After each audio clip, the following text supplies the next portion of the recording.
나이가 들면서 이렇게 세상에 여러 가지 그런 일들에 대해서 조금 무뎌지게 되는 것 같아요.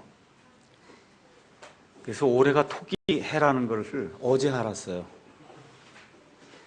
어제 안 것도 어디 길거리를 가다 보니까 토끼를 가져다 놓고 이렇게 장난감을 이렇게 해서 토끼가 팔짝팔짝 뛰는 뭐 그걸 하더라고요. 그래서 올해가 아마 토끼해인가 보다. 이렇게 생각을 좀 하게 됐습니다. 하나님께서 저와 여러분에게 지난 2010년에도 정말 큰 긍휼과 은혜를 베풀어 주셔서 정말 평안한 가운데 살게 해주시고 또 2011년 이렇게 열어주시면서 이렇게 아침에 또 생명을 연장해 주셔서 우리 옆에 있는 남편, 아내, 아이들 또 이렇게 교회 와서 목사도 보고 형제 자매도 이렇게 보고 인사도 나누고 이렇게 할 수 있게 해주셔서 정말 감사를 드립니다. 또 와서 보니까 올해는 새롭게 작심을 하고 저 뒤에 늘 앉다가 올해부터 내가 좀 앞에 앉아야 되겠다 이렇게 하고 또 앞에 앉는 그 형제 자매들이 이렇게 보니까 그렇게 또 기쁘네요. 그렇잖아요. 이 마음의 변화가 생겨서 뭔가를 내가 한번 해봐야 되겠다. 그 얼마나 좋은 그러한 반응이에요. 나오지 않던 그런 아이도 어떻게 재촉을 해서 데리고 나오고 어떻게 하든지 하나님의 말씀을 좀 조금이라도 더 들려줘야 되겠다는 그런 그 간절한 그런 심정으로 아이들 데리고 나온 이런 부모들을 보면서 제 자신이 막중한 그런 책임도 느끼고 어떻게 이 형제 자매들에게 그 하나님의 그 말씀을 온전히 내가 좀 전달해 줄 수 있을까 이런 생각을 좀 하면서 그렇게 잘 하지 못하는 제 자신에 대해서 굉장히 좀 답답한 그런 그 마음을 좀 가지고 있습니다. 어떻게 살아야 될 것인가? 야고보서 4장 13절에서 17절 가서 보니까 내 마음속으로 무언가 계획을 세우고 내가 이 일을 하리라 저 일을 하리라 이런 일들을 하지 말라고 하나님의 말씀을 통해서 하나님께서 우리에게 말씀해 주십니다. 하나님이 우리와 함께 하시면 내가 이 일을 하겠다 이렇게 이야기를 해야지 내 나름대로 무언가를 자꾸 계획을 세워놓고 그 내 나름대로의 그런 욕심을 따른 그런 일들을 이루려고 하면 하나님이 함께 해주지 않는다고 성경이 그렇게 이야기를 하고 있어요. 그러면서 사도 야고보는 너희 생명이 수증기와 같다 그렇게 이야기를 하고 있습니다. 우리 특히 젊은 사람들 밤에 야식하려면 라면 하나씩 끓여서 먹잖아요. 그렇죠? 라면 끓이면 김이 나오잖아요. 그게 베이퍼, 수증기예요. 그 수증기가 나오자마자 어떻게 돼요? 그냥 사라져 버리잖아요. 우리의 생명이 하나님 보실 때 그와 같다. 그래서 우리가 어떤 존재라고 하는 것을 제대로 알고 하나님 앞에서 바르게 처신하지 않으면은 그러면 낭패를 보는 그러한 삶을 살 수밖에 없다. 성경이 그렇게 이야기를 합니다. 여러분 집에 개나 고양이 키우시는 분이 있을 거예요. 개나 고양이가 2011년 되니까 무슨 계획이나 어떤 목적한 걸 가지고 이렇게 앞으로 나가려고 하는 거 이런 거 보신 분 있으세요? 있어요? 네. 없죠? 네, 아무도 그런 개나 고양이 본 적이 없을 거예요. 사람과 짐승의 차이는 이렇게 뭔가 터닝 포인트. 그래서 하나님이 365일을 정해주고는 그걸 딱 끝내고 다시 또 새롭게 돌아서라고 새해를 주시는 것 같습니다. 그렇게 새해가 될 때 무언가 내가 어떻게 좀 살아야 될 것인가 다시 한번 고민도 해보고 깊이 생각도 해보는 그런 계기를 가지라고 하나님이 이렇게 새해를 허락해 주시는 것 같아요. 근데 이거를 아무 생각 없이 그렇게 살면은 개나 고양이하고 똑같은 그런 존재로 하나님이 보신다는 겁니다. 그래서 오늘은 다니엘서 1장 8절에 있는 말씀을 중심으로 해서 8절에 가서 보니까 그러나 다니엘은 왕이 정해준 음식이나 왕이 마신 포도주로 자기를 더럽히지 아니하겠다고 마음속에 작정하였으므로 자기를 더럽히지 아니하려고 내시들의 통치자에게 요청하니라 라고 하는 그런 말씀이 있어요. 그래서 이번 한 해에 우리가 어떻게 살 것인가 하는 것은 우리의 마음에 달려 있습니다. 마음속으로 바르게 작정을 하면 그럼 하나님이 기뻐하시는 그런 삶을 살 수가 있고, 마음속으로 내 마음대로 세상이 원하는 대로 내가 살아야 되겠다 그렇게 작정을 하면 그러면 그런 방향으로 흘러갈 수밖에 없다 그 얘기입니다. 그래서 여기 다니엘서 1장 8절에 있는 그 말씀을 따라 마음속으로 바르게 작정을 하고 하나님의 얼굴을 구할 때 하나님께서 다니엘과 그의 세 친구들에게 어떠한 복을 주셨는가, 이 말씀을 오늘 생각을 해보려고 합니다. 그래서 설교 제목은 마음속에서 바르게 작정하자라고 하는 그러한 제목을 정해놓고 여기 다니엘서 1장에 나와 있는 이 기사를 한번 살펴보는 그러한 시간을 갖도록 하겠습니다. 여러분, 이 다니엘서를 보시면은 예수님 오시기 전에 약 600년 전쯤에 이 다니엘이라고 한 사람이 약 60년 동안 사는 가운데 그 삶 속에 일어난 일들을 기록한 게 다니엘서예요. 그래서 BC, 예수님 오시기 전에, Before Christ, 예수님 오시기 전에 606년경부터 시작해서 536년까지 약 60년, 70년간의 그 기간의 일이 다니엘서 여기 12장으로 기록이 되어 있습니다. 그 12장 안에, 그 안에 기록이 되어 있어요.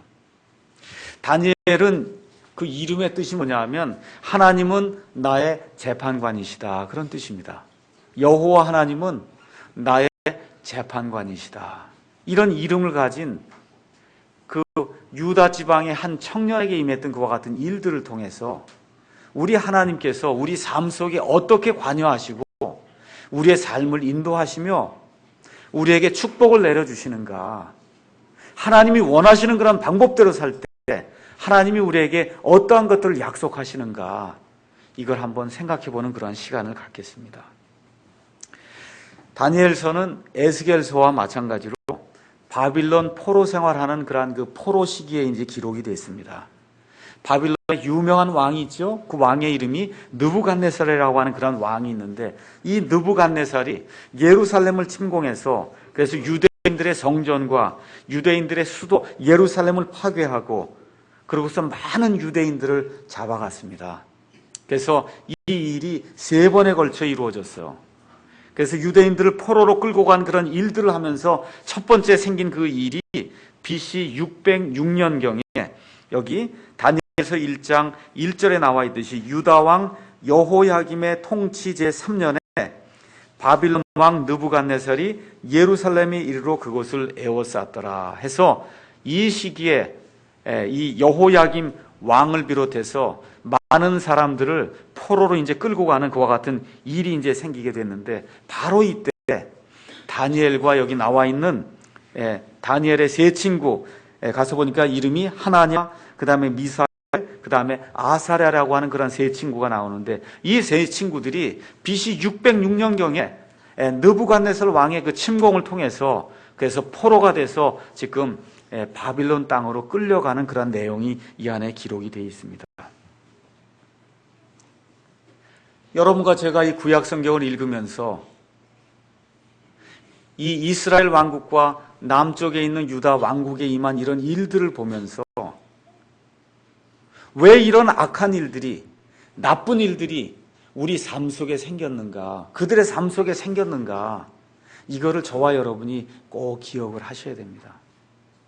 세상의 많은 사람들은 로마 제국이 멸망하고 그리스 제국이 멸망하고 거기에는 뭐 여러 가지 요소들이 있다 그렇게 이야기하는데, 우리는 이 모든 것을 하나님과 사람들 사이의 그런 관계로 보기 때문에 하나님의 그 언약의 백성과 또 언약을 맺으신 그 하나님과의 관계가 올바르지 않을 때 하나님이 참다가 도저히 그 일이 되지 않을 때 하나님께서 이와 같은 포로 생활까지 시키시면서 이스라엘 백성, 자신의 언약의 백성을 되돌리시려고 하는 그와 같은 일이 있었구나 하는 그런 사실을 우리가 생각을 해봐야 됩니다.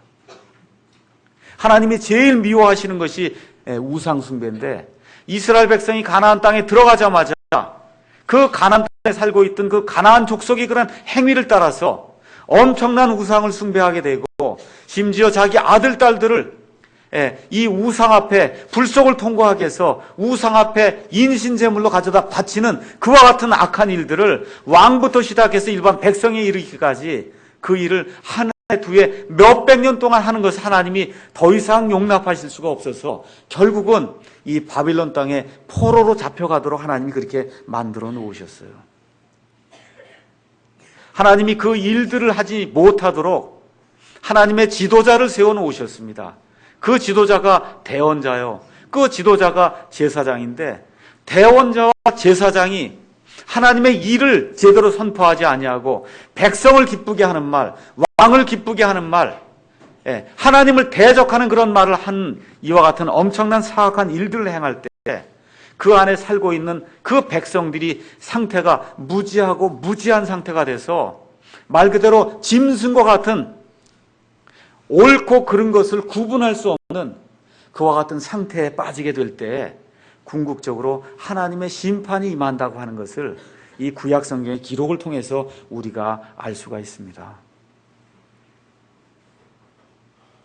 지금 이 상황을 유대 민족과 같은 그 상황을 우리나라에 한번 적용을 한번 해봐야 될 것 같습니다.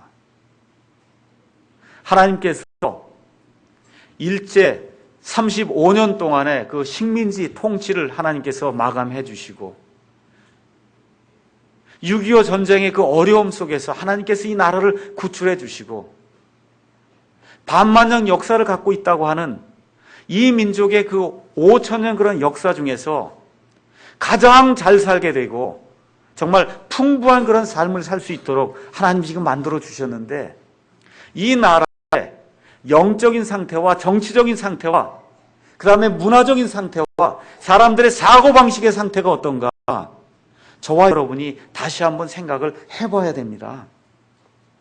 과연 교회가 하나님이 원하시는 그와 같은 일들을 감당하고 있는가? 어찌하여 이 교회가 세상 사람들의 지탄이 대상이 되고 있는가? 어찌하여 목사 그러면 심지어 미국 대사관에서 비자를 제일 안 내주려고 하는 그런 부류의 목사 그 이름이 지금 들어가 있는가? 예배당을 빌려서 교회를 하려고 할 때 우리가 교회를 쓰려고 합니다 하면 예배당 하려고 이 건물을 빌려주질 않습니다.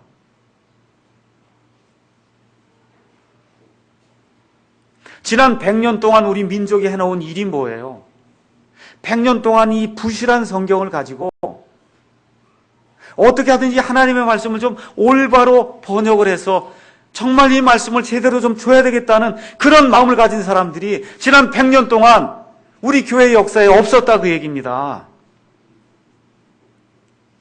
이런 가운데 영적으로 타락하고 부패한 그런 일들이 생겨서 이 교회와 세상이 구분이 되지 않는 이와 같은 그런 시점에서 우리가 살고 있어요.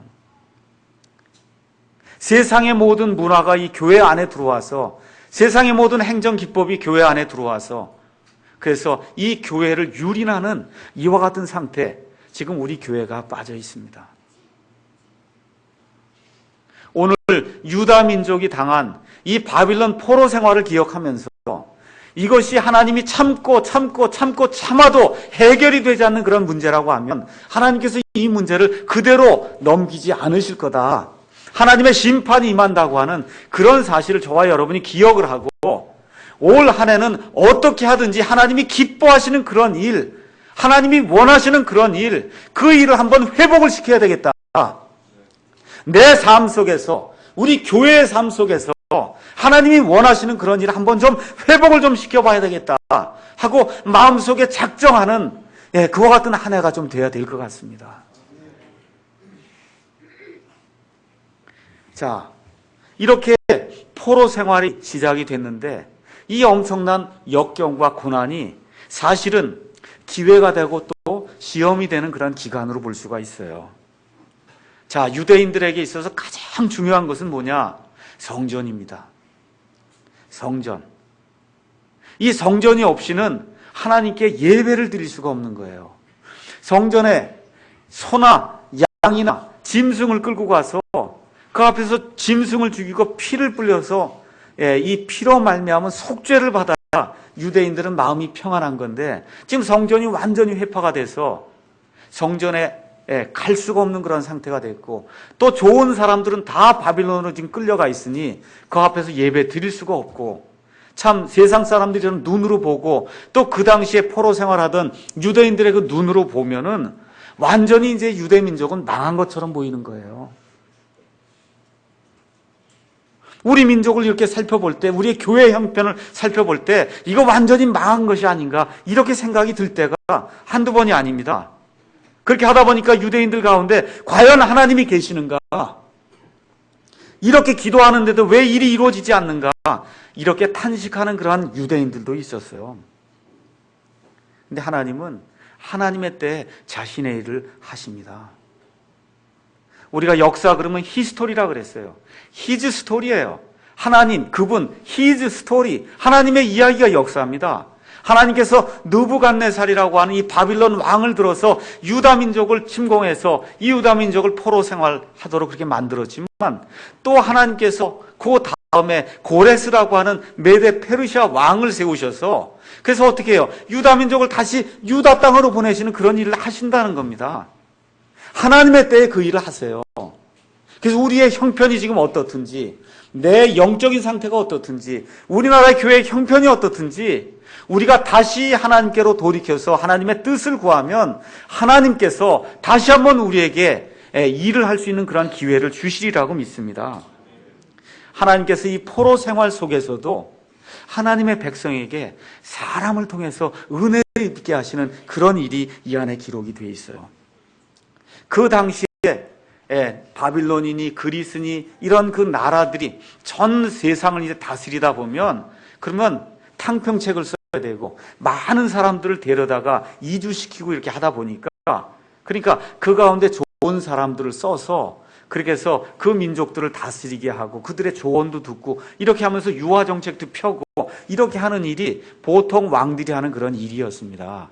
그래서 여기 느부갓네살이라고 하는 그런 왕도 유다에서 많은 사람들을 지금 포로로 데려다가는 그 안에 내시들의 통치자 아스브나스라고 하는 그 사람을 사용해서 그 중에 내 앞에 설 수 있는 지혜가 있고 지식 있고 똑똑하고 잘생긴 그와 같은 아이들을 골라와라, 그렇게 이야기를 했습니다. 그래서 이 사람의 은혜를 입어서 지금 누가 발탁이 된 거예요? 다니엘과, 그렇죠? 다니엘의 세 친구, 유다 지파에 속한 이 조그만 아이들, 글쎄 지금으로 봐서는 한 10살에서 15살쯤 된 그 아이들이 왕의 눈앞에서 은총을 입게 되는 그런 일이 이 안에 기록이 되어 있습니다. 좋은 아이들을 선정했어요. 그 아이들을 잘 키우려고 음식도 좋은 것을 주고는 3년 있다가 이제 시험을 하겠다 하고 이제 왕이 명령을 이제 내리게 된 겁니다. 자, 지금 엄청난 고통을 당하고 있는데, 지금 자기 민족의 많은 사람들이 엄청난 고통을 당하고 있는데 이 아이들에게는 기회가 온 거잖아요. 그렇지 않습니까? 왕 앞에 설 수 있는 그런 기회가 왔으니 이것보다 더 좋은 그런 기회가 어디가 있어요. 자, 근데 문제가 뭐예요? 이게 좋은 기회인데 뭐를 테스팅하는 그런 기간이냐? 이 사람들의 내적인 마음의 상태를 테스팅하는 그러한 기회였다. 지금 우리가 그렇게 볼 수가 있습니다. 뭐가 지금 제일 큰 문제냐? 말을 다시 배워야 하잖아요. 바빌론 말을 배워야 왕 앞에 설 거 아닙니까? 바빌론의 모든 학문을 배워야 왕 앞에 설 게 아닙니까? 그 다음에 가장 중요한 것이 바빌론의 문화를 배워서 바빌론 사람처럼 행동을 해야 왕 앞에 설 수 있는 그와 같은 시험의 시간이 이 아이들에게 닥치게 됐어요. 자, 말 배우는 것은 그렇게 어렵질 않았습니다. 그렇게 하고는 이름을 바꿔줬습니다. 이름을. 아까 다니엘 그 이름의 뜻이 뭐라 그랬어요? 하나님은 나의 재판관이시다. 근데 다니엘의 이름이 7절에 가서 보니까 뭘로 바뀝니까? 벨드사살로 바뀌죠? 벨드사살은, 벨이라고 하는 건 바빌론의 신이에요. 그래서 벨드사살이라고 하는 바빌론의 신 벨이 너의 생명을 보존해 준다. 그게 다니엘의 이름이 된 거예요. 원래 다니엘의 이름은 여호와 하나님이 나의 재판관이십니다, 이런 이름이었는데 이제부터는 사람들이 와서 다니엘을 다니엘이라고 부르지 않고 뭘로 부릅니까? 벨드사살이라고 부르는데 그 얘기는 뭐냐? 바빌론의 신 벨이 너의 생명을 보존해 줄 것이다. 이렇게 이름을 하루에 수십 차례, 수백 차례 이제 부르는 이와 같은 상태에 이 사람들이 지금 빠져들어가게 된 겁니다. 그것까지도 참을 수가 있는데 가장 중요한 것이 뭐냐 하면 바빌론의 관습과 문화예요. 특별히 우상 숭배하는 그러한 그 문화. 이 문화를 이 유대의 아이들이 도저히 수용할 수 없는 이런 상태에 지금 빠지게 됐는데 이 아이들이 어떻게 이런 것들을 극복을 할 수 있는가, 이 내용이 이 안에 기록이 되어 있습니다. 우리 아이들 한번 저를 보세요. 우리 아이들이 지금 살고 있는 이 세상이 바로 바빌론 문화가 판을 치는 그런 세상이에요. 일단 하나님이 없다 그러잖아요. 하나님이 없다 그래요. 모든 게 그냥 저절로 생겼다 그러지 않습니까? 어제도 제 동생을 만났는데 제 동생이 특허 심사관이에요. 공학 박사를 했어요. 그러면서 얘기하는 게 글쎄 서울대학을 다니고 공학 박사를 했는데도 원숭이에서 사람이 됐다는 애들이 그렇게 많더라고 얘기를 하는 겁니다. 그러면서 그런 미친놈들이 있다 그런 얘기를 해요. 근데 세상 사람들이 다 미쳤어요 지금. 예. 그런 세상 속에서 우리 아이들이 지금 살고 있는 거예요. 이 아이들이 지금 천진난만하고 이런 것 같아도 학교에 딱 들어가서 하면은 여기 있는 상태하고 다른 상태로 가 있을지 몰라요. 여러분 조심하셔야 돼요. 이 교회에서 행동하는 거하고 밖에 세상 나가서 행동하는 것이 완전히 다를 수 있어요. 거기 가서 그 아이들하고 바빌론 문화에 섞여서 살지 않으면 왕따를 당하기 때문에 행동하는 것, 말하는 것 이런 모든 것이 아이들하고 똑같이 이렇게 될 수밖에 없는 그러한 문화 속에 살고 있다. 동성연애 하는 것, 음란물 보는 것, 그 다음에 도덕과 예절은 저 땅바닥으로 지금 완전히 내팽개진 이와 같은 그 바빌론 문화 속에서 우리 아이들이 지금 살고 있습니다. 어른도 마찬가지예요.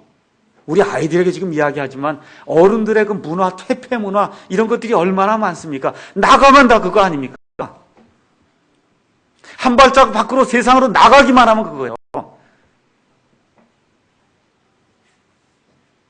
자, 이 아이들에게 테스팅하는 그러한 일이 생기게 됐어요. 그것은 뭐냐 하면 8절에 가서 보니까 뭘 하라는 거예요? 왕이 정해준 그런 음식, 그 다음에 또 왕이 마셨던 그 포도주, 그거를 다 배급을 해서 그래서 그것을 여기 다니엘과 그의 세 친구들이 먹으라고 하는 그와 같은 명령이 그들에게 이제 떨어지게 된 겁니다. 왕의 음식 얼마나 기름지고 좋겠어요.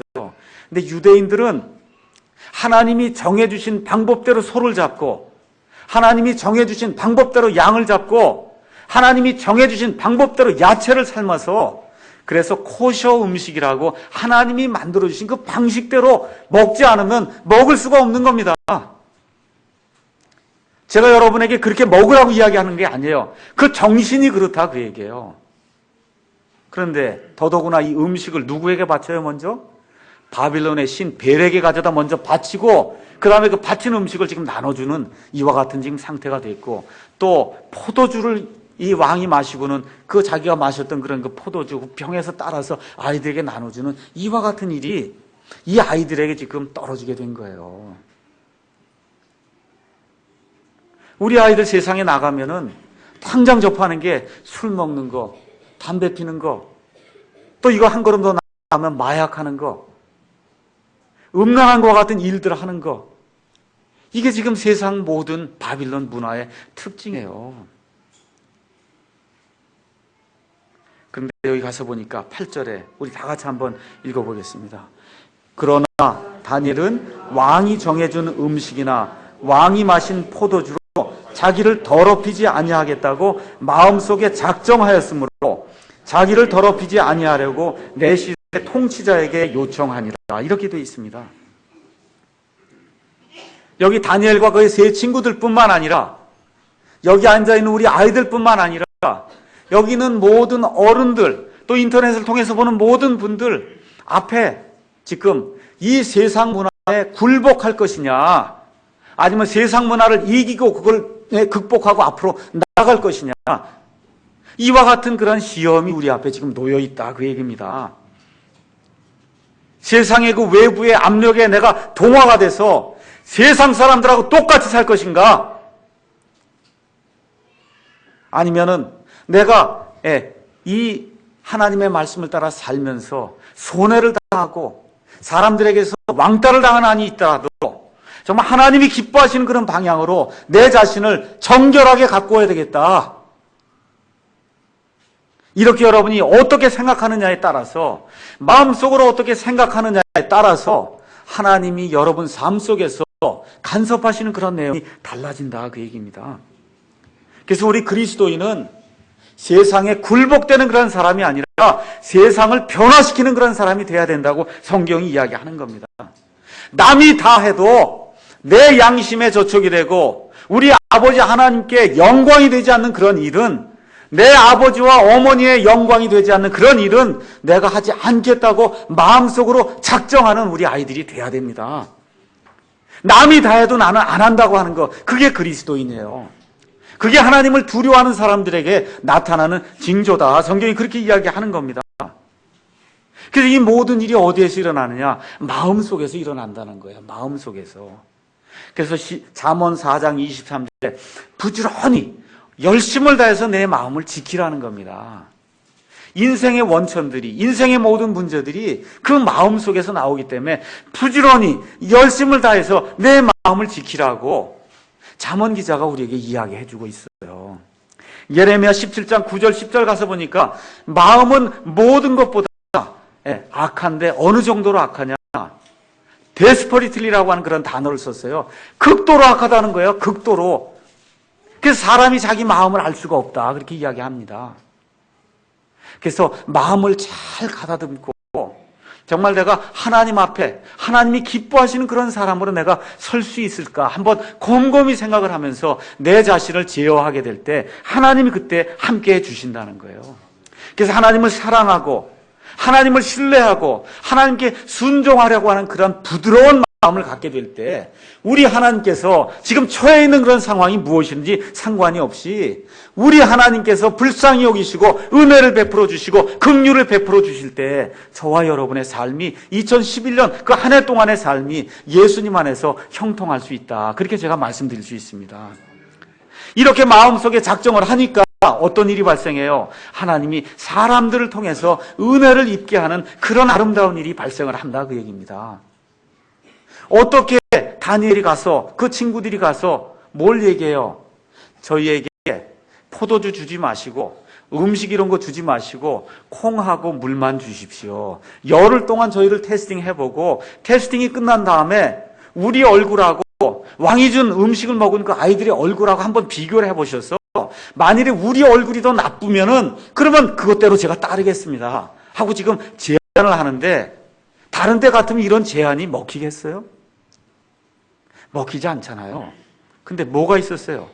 마음속에 하나님을 두려워하고 하나님의 얼굴을 구하면 하나님이 우리와 함께 하실 수 있다. 이와 같은 그런 마음을 가지고 하나님 앞에 내어놓을 때 사람들이 은혜를 입혀주는 이와 같은 일이 발생한다 하는 그런 사실이 이 안에 기록이 되어 있어요.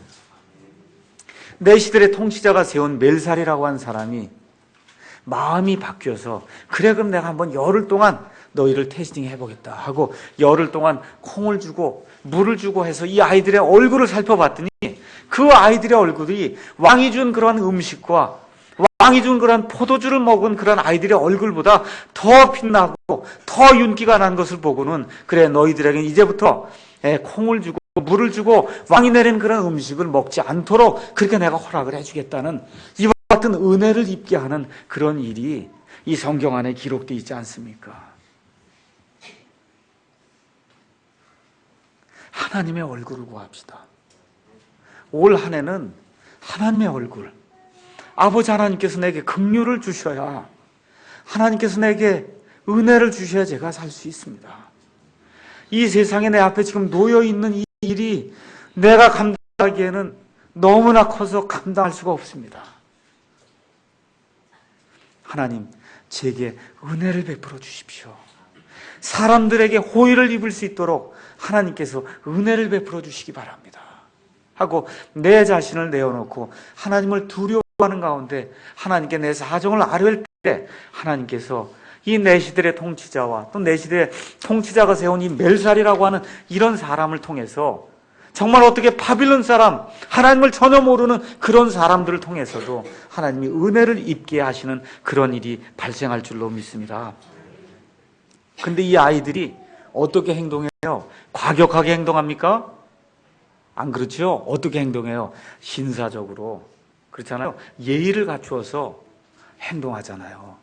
2011년도에 우리가 하나님의 얼굴을 구하면서도 사람들 앞에 신사적으로, 귀족적으로, 멋있게, 정직하게 그런 신실한 사람으로 우리가 드러나서 그 일들을 처리해야지. 내가 하나님의 일을 한다고 하면서 큰 소리치고 난동을 피우고 이렇게 하는 것에는 하나님이 함께 할 수가 없다는 겁니다. 이 아이들이 얼마나 신사적으로 해요. 그렇잖아요. 귀티가 나게 하잖아요. 이런 일이 우리 아이들 가운데도 있어야 돼요. 하나님의 얼굴을 구하면서도 세상 사람들에게도 호의를 받을 수 있는 이와 같은 그러한 자세로 임하게 될 때 하나님의 기뻐하심이 이 아이들 머리 위에 임한 겁니다. 여러분 2011년에 우리에게 문제가 옵니까? 안 옵니까? 옵니까? 안 옵니까? 옵니다. 문제가 반드시 와요. 2010년도에 그 문제를 지금도 가지고 있어요. 반드시 문제가 오게 돼 있어요. 근데 꼭 기억해야 될 것이 있습니다. 그것이 뭐냐 하면 어떻게 이 문제를 빠져나갈까 이것만 생각을 하면 그럼 개나 짐승과 같은 그런 수준의 사람이 되고 만다 그 얘기예요. 이런 문제가 왔을 때 이 문제를 통해서 내가 무엇을 얻을 수 있을까? 어떤 교훈을 얻을 수 있을까? 하나님께 얼마나 더 가까이 갈 수 있을까? 이거를 깨닫는 그런 사람이 돼야 그래야 그 문제가 단순한 그런 문제가 아니라 하나님 나를 단련시켜서 나를 한 걸음 더 앞으로 나갈 수 있도록 그렇게 만들어주는 그런 디딤돌이 된다는 겁니다. 그래서 이 문제를 디딤돌로 여기고 한 걸음 한 걸음 더 하나님께로 나아갈 수 있는 그런 계기로 우리가 삼아야지 어떻게 하면 이 문제를 빠져나갈까 이것만 생각하면 그러면 소망이 없어요. 그래서 네 가지 기도 제목을 한번 생각해 보세요. 네 가지. 하나님께 뭐라고 기도하냐 하면 하나님 내가 이런 문제를 안고 있는데 이 문제를 제가 겸손하게 그리고 정직하게 볼 수 있는 하나님 용기를 주십시오. 이 문제를 제대로 보지 못하면 문제 해결이 안 되잖아요. 내 자신의 문제를 정직하게 볼 수 있도록 하나님 제게 용기를 주십시오. 두 번째, 이 문제를 해결하고 처리하고 이해할 수 있는 그러한 능력을 주십시오.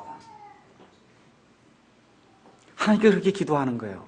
문제를 바로 보고 이거를 해결할 수 있는 그런 능력을 달라고 기도하는 겁니다. 지혜를 달라고 기도하는 거예요. 그 다음에 이 일을 해결할 수 있는 그런 능력을 달라고 하나님 앞에 기도하는 겁니다. 먼저 용기를 달라고 하고 그 다음에 지혜를 달라고 하고 그 다음에 하나님 이거를 해결할 수 있는 능력을 허락해 주십시오 하고 기도하고 마지막으로 나머지는 하나님이 해주실 줄로 제가 믿습니다 하는 그런 믿음을 달라고 하나님 앞에 기도해야 돼요. 네 가지 기억해요. 용기를 달라고 기도하세요. 용기. 하나님 내 문제를 바로 볼 수 있도록 하나님 내게 용기를 주십시오. 하나님 이걸 제대로 이해할 수 있도록 지혜를 주십시오. 이거를 해결할 수 있도록 능력을 주십시오. 그리고 나머지는 하나님께서 내게 가장 선하게 이루어 주실 줄로 믿는다고 하는 그와 같은 믿음을 제게 허락해 주십시오. 하나님을 사랑하는 자들, 곧 그분의 목적에 따라 부르심을 받은 자들에게는 모든 것이 합력하여 선을 이룬다고 하는 사실을 우리가 안다고 로마서 8장 28절에 사도 바울이 기록을 해놓았습니다. 하나님을 사랑하는 자들에게는 모든 문제가 합력하여 선을 이룰 줄로 믿습니다. 그것을 우리가 안다고 사도 바울이 기록을 해놓고 있습니다. 그래서 이와 같은 그런 연단의 과정을 통해서 뭐가 바뀌냐? 사람의 성품이 바뀌는 거예요. 그래서 올 한 해는 이와 같은 어려움과 시험을 통해서 내 인격과 성품이 하나님이 기뻐하시는 그런 방향으로 조금 더 가까이 바뀌어야 되겠다. 이런 마음의 작정을 우리가 해야 됩니다. 이렇게 하니까 어떻게 해요? 하나님이 드디어 일을 시작하시잖아요. 하나님이 일을 시작하시는 거예요. 여러분, 인생에서 필요한 것은 훈련과 교육이에요. 이건 사람을 통해서 이루어질 수가 있어요. 근데 하나님의 일은 훈련과 교육만을 통해서 이루어지지 않습니다. 하나님의 은혜의 선물과 하나님의 도움이 있어야지 그 일이 가능해요. 이게 세상 거는 세상의 교육과 훈련을 통해서 이루어질 수 있어요. 배움을 통해서 이루어질 수 있어요. 근데 하나님의 일은 단순히 그런 훈련과 교육을 통해서 이루어지지 않아요. 뭐가 같이 해야 되냐? 하나님의 손이 같이 해줘야 된다, 그 얘기예요. 하나님의 손이 같이 해줘야 그 사람의 삶이 하나님이 기뻐하는 그런 삶으로 바뀔 수 있다, 그 얘기입니다. 하나님의 도움의 손길이 우리에게 간절히 필요한 그런 때입니다. 그러니까 하나님 안에서 마음을 이렇게 작정하고 하나님이 원하시는 대로 내가 한번 살아보겠습니다 하게 될 때 하나님이 사람들에게 은혜를 입혀주시고, 그 다음에 지금 나오는 게 20절 가서 보니까 나중에 왕이 이 아이들 다 데려다가 테스팅을 해봤는데 다니엘과 그의 세 친구만큼 모든 지혜가 뛰어난 그런 사람들이 없었는데 20절에 가서 보니까 이 아이들이 다른 모든 사람들보다 몇 배나 뛰어났다 그랬어요. 몇 배나 뛰어났다 그래요? 10배나 뛰어났다는 거예요. 세상의 지식과 지혜를 깨닫는 데 있어서도 하나님의 손길이 함께 해주니까 이 아이들이 10배나 뛰어난 그와 같은 일들을 할 수 있는 훌륭한 지도자가 됐다. 성경이 지금 그렇게 이야기를 하는 겁니다. 아이들 다시 한번 잘 들어요. 세상의 공부도 하나님을 두려워할 때, 하나님이 함께 해줄 때 공부가 되는 거예요. 어른들도 드셔야 돼요. 하나님께서 함께 해주셔야 저와 여러분의 경제적인 생활에 윤택함이 있게 됩니다. 몇 배나 있게 돼요? 10배 이상이 된다. 성경이 지금 그렇게 이야기해 주는 겁니다. 믿습니까, 여러분? 네. 여러분과 저의 가정 생활에 풍성함이 다른 가정보다 10배 이상이 되는 그런 복이 하나님의 손길이 함께 하시면 가능하다고 지금 여기 성경이 이야기하는 겁니다. 이것이 예수 믿는 사람들이 정말 은혜의 왕주 앞에 예수님의 피에 공로를 힘입어서 앞에 나가서 부르짖을 때 하나님께서 우리에게 주시겠다고 약속해 놓으신 그와 같은 말씀이 아닙니까? 다시 한번 말씀드리지만 세상이라도 부지런한 그런 모습을 보여야 돼요. 예수 믿는다고 하는데 게으르고 예수 믿는다고 하는데 일을 잘 못하고 하면 안 됩니다. 예수 믿는 사람들이 더 일을 열심히 하고 하나님의 도우심을 받아서 10배 이상으로 지혜롭게 10배 이상으로 재물 받을 그런 능력을 발휘할 수 있는, 그래서 하나님이 기뻐하시는 그런 일에 내가 마음껏 내 자신을 내어드릴 수 있는 그런 사람이 돼야 되겠다고 하나님 앞에 작정을 하게 될 때 하나님이 여기 기록해 놓은 대로 우리에게 이루어 주실 줄로 믿습니다. 이 모세는 이집트의 지혜와 과학에 능통한 사람이었다. 성경이 그렇게 이야기합니다. 사도 바울이 성경에 많은 말씀을 기록했어요. 왜 그게 가능해요? 사도 바울만큼 그리스 말과 시와 문학에 대해서 많이 알던 그런 사람이 없었어요. 세상 공부를 많이 했다, 그 얘기입니다. 그래서 세상의 일에서도 뛰어나게 여러분이 행하게 될 때 하나님께서 그런 일들을 통해서, 여러분의 사업을 통해서, 여러분의 학업을 통해서, 여러분의 직장을 통해서 하나님께서 영광 받는 그와 같은 일이 생긴다, 그 얘기입니다. 그렇게 돼서 10배와 같은 지혜를 얻었을 뿐만 아니라 21절에 가서 보니까 다니엘은 고레스 왕의 제1년까지 계속해서 있었더라, 이렇게 기록이 돼 있어요. 이 이야기는 무슨 얘기냐면 다니엘이 잡혀와서부터 고레스 왕이 1년까지 그 기간이 약 60년, 65년이 된다는 거예요. 그 전에 나이가 15 됐으니까 적어도 나이가 80세, 85세, 심지어 90세까지 사는 장수의 복을 누리게 됐다. 성경이 그렇게 이야기하는 겁니다. 여러분, 항생제 없이 사실 수 있어요? 지금 저와 여러분이 항생제가 있으니까 지금 70, 80 사는 거예요. 이 당시에 지금부터 2500년 전에 항생제 있습니까? 없습니까? 이런 거 없는 가운데 지금 90을 살았단 말이에요. 뭐예요? 하나님의 은혜 아니에요. 그게 하나님의 은혜 아닙니까? 오래 사는 게 복이라고 제가 말씀드리는 것이 아니에요. 이 다니엘의 이런 기사를 통해서 하나님이 지혜도 주시고 또 어떤 일도 해주시냐, 하나님의 일을 마땅히 감당할 수 있는 그런 능력을 허락해 주셔서 이 60년 동안 여러 왕들을 섬기면서 세상의 모든 왕국이 어떻게 변하는가를 하나님이 알려주실 때 이 다니엘이 12장에 걸쳐서 세상의 모든 역사를 미리 초감해보는 그와 같은 일 이 안에 기록해 놓지 않았습니까? 이스라엘 백성이 다시 포로 생활에서 다시 되돌아가는 것을 기록해 놓지 않았습니까? 다니엘서 12장에 가서 보면 하나님의 뜻대로 생명을 구하는 그런 자들을 하나님께서 다시 한번 부활시킨다고 하는 그런 부활의 신앙을 이 안에 기록해 놓지 않았습니까? 하나님의 일을 감당하고 세상의 지혜에도 뛰어나고 많은 명예도 얻고 물질도 얻고 또 장수하는 그런 복까지 얻는 그런 아름다운 일이 이 다니엘의 삶 속에 어떻게 이루어졌느냐? 어떻게 이루어졌어요? 하나님을 두려워하고 내가 세상 사람들과 타협하지 않고 그리고 하나님의 얼굴을 구하는 그런 삶을 살겠다고 하나님 앞에 마음속으로 작정을 하고 하나님의 얼굴을 구할 때 우리 하나님께서 함께 하시니까 이 모든 복이 하나만 온 것이 아니라 전체적으로 뭉뚱그려서 몽땅 이런 복이 임하는 그런 삶이 다니엘에게 임했다고 하는 그런 사실을 우리가 볼 수가 있습니다. 우리 삶 속에 많은 요소가 있어요. 교육도 받아야 돼요. 직장도 얻어야 됩니다. 결혼도 해야 돼요. 재물도 얻어야 됩니다. 아이들도 낳아야 돼요. 교회도 섬겨야 됩니다. 여러 가지 해야 될 일이 있습니다. 또 나이가 들면 노후 걱정도 해야 됩니다. 이런 모든 것 가운데서 올 한 해는 특별히 2011년에는 내가 마음속으로 작정을 하고 하나님이 기뻐하시는 그런 일을 내가 한번 해봐야 되겠다. 이렇게 할 때 여기 다니엘에게 임했던 하나님의 그 은혜의 선물이 저와 여러분의 삶 속에도 동일하게 임할 줄로 그렇게 믿습니다. 특별히 2011년에는 킹제임스 성경 반포 400주년이 돼서 5월 2일은 대단히 중요한 그런 날이에요. 이 일을 하기 위해서는 특별히 우리에게 재정이 필요해요. 기도가 필요합니다. 염려하는 그런 일들이 필요해요. 하나님의 얼굴을 구하는 그런 일이 필요합니다.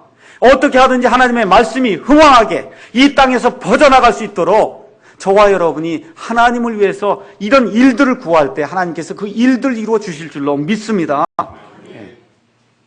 결론 말씀드리겠어요. 두 가지 길이 있어요. 세상을 변화시키는 길이 있고 세상에 굴복되는 길이 있습니다. 여러분 2011년도에 어떤 삶을 살기를 원하세요? 세상에 굴복되는 삶을 살기 원하십니까? 아니면 세상을 점프해서 이기는, 세상을 변화시키는 그런 삶을 살기 원하십니까?